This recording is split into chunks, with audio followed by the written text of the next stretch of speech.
Hey guys, it's Jago. Welcome back to my channel. We're here today with another Final Fantasy XIV video, and this one is just something that was released on the Lodestone last night and I thought was really interesting. Square Enix has released an article about prohibited activities in Final Fantasy XIV. So essentially they're going to be addressing boosting. Now I know boosting is a hot topic right now, especially with the state of games like World of Warcraft and just how things are typically trending in the MMORPG genre right now, but it's not really been a huge issue in Final Fantasy. However, it's not uncommon to see like listings in Party Finder of people selling what is, you know, they're describing as coaching and guild only, but once you actually get in touch with them, it's a tremendous fee. And I actually reached out to one of these people to try to like get some information to find out like what all goes into boosting in Final Fantasy XIV, and it's kind of insane, guys. So for one, they want your account information. It's really rare that people are going to go into the fight with you. They want to pilot your account or control your character for you, so it's going to require you to give up your account information and let someone else log into you.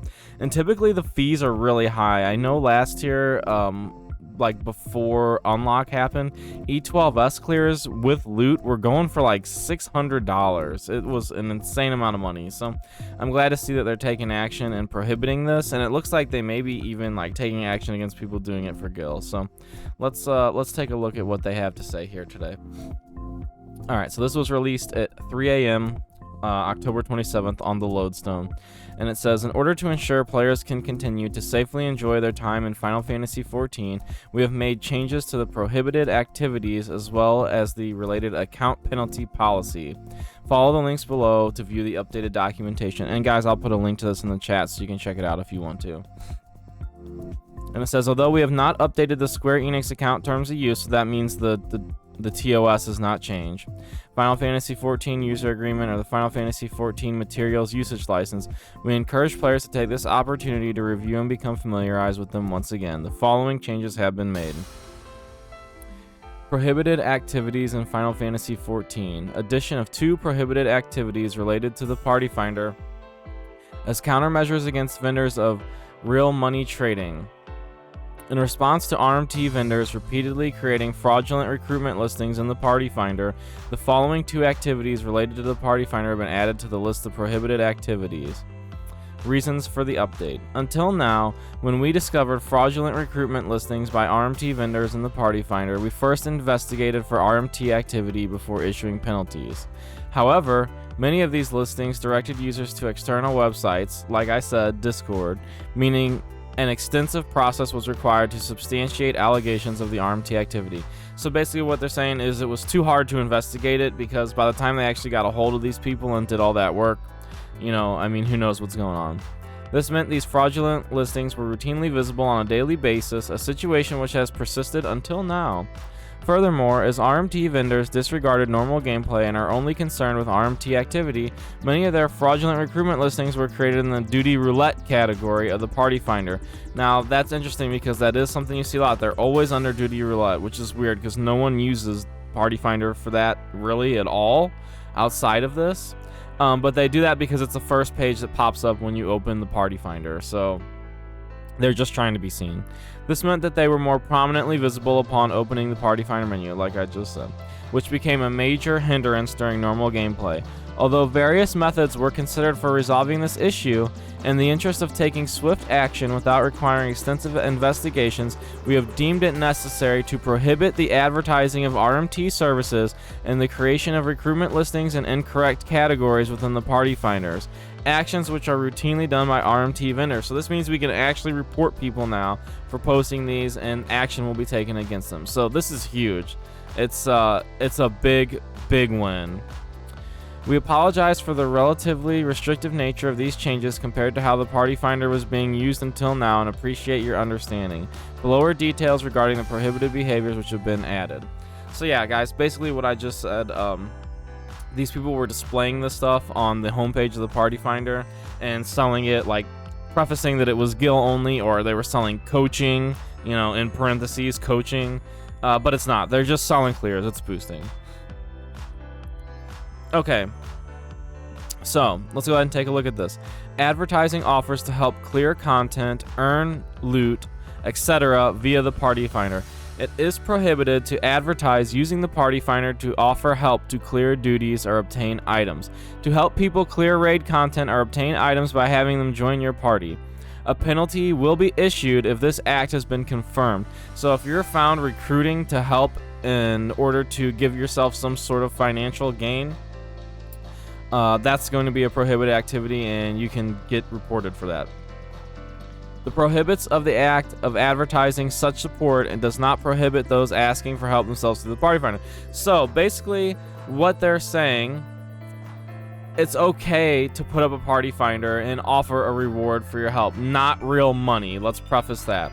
It is not a violation to ask for help or to offer a reward when asking for help, as in the following examples that do not violate our policy. However, in the examples that do violate the policy, the person offering help is advertising their services, which is prohibited.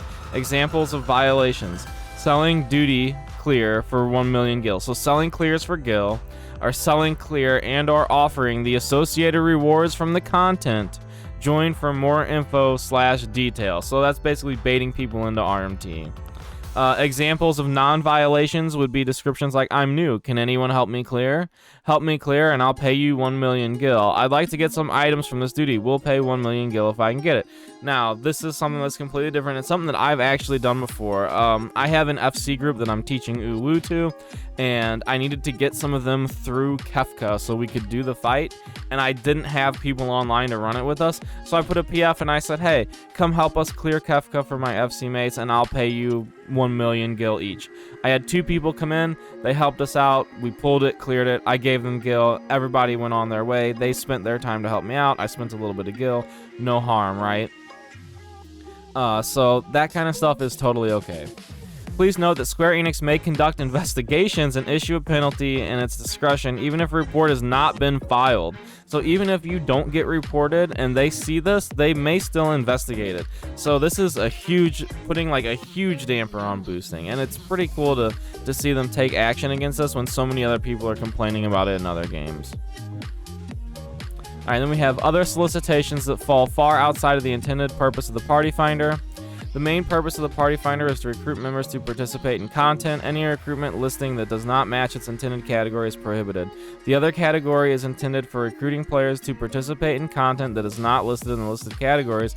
However, an exception, the other category may be used for the sake of recruiting members to form a community or conduct exchanges between players, like promoting player events, housing-related promotions, advertising the purchase or sale of an item, recruitment of members for community groups such as link shells and free companies. It is prohibited to list any of the above categories and anything other than the other categories. So basically, if you're going to do any recruitment, don't put it in a raid listing or duty roulette, put it in the other category. That's it. Okay, and then they have implemented a system in which accrued penalty points may be reduced based on the number of days that have passed since the previous penalty. So basically, this is just saying that if you do get reported for this and there's a penalty made against your account, that after so many days, those penalties may eventually fall off. Let's see, reason for the updates. Penalties are intended to urge offenders to reflect on their violations and discourage repeat violations.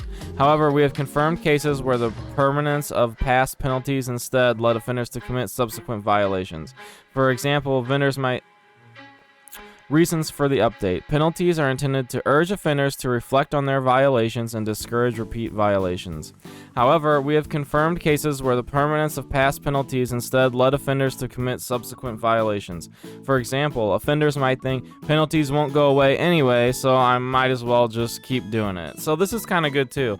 It's allowing people to have a second chance that if your account, is hit with a strike for doing one of these things, that hey, like, you don't have to quit the game or, keep doing this until you get banned. You can stop and it will be okay. Since penalties would lose their significance if they were erased after a short period, penalty points accrued from penalties of the lowest severity will not start decaying till at least 1 year has passed. So this stuff's going to hang around on your account for a while, but it's not going to be there forever. So that's good to know. So if you're caught boosting or you were someone who was doing this and you want to keep playing the game, you can, and it's totally okay. eventually that stuff's gonna go away. But yeah, guys, I thought this stuff was really interesting with all the boosting drama that's going on in the MMORPG communities right now, so I wanted to take a few minutes to address it. I thank you guys for coming by the channel and watching this video. If you enjoyed it or any of my other videos, please don't forget to subscribe to the channel and give the video a thumbs up, and that will allow me to continue making videos like this and talking about Final Fantasy with you guys. Thanks so much and have a nice day.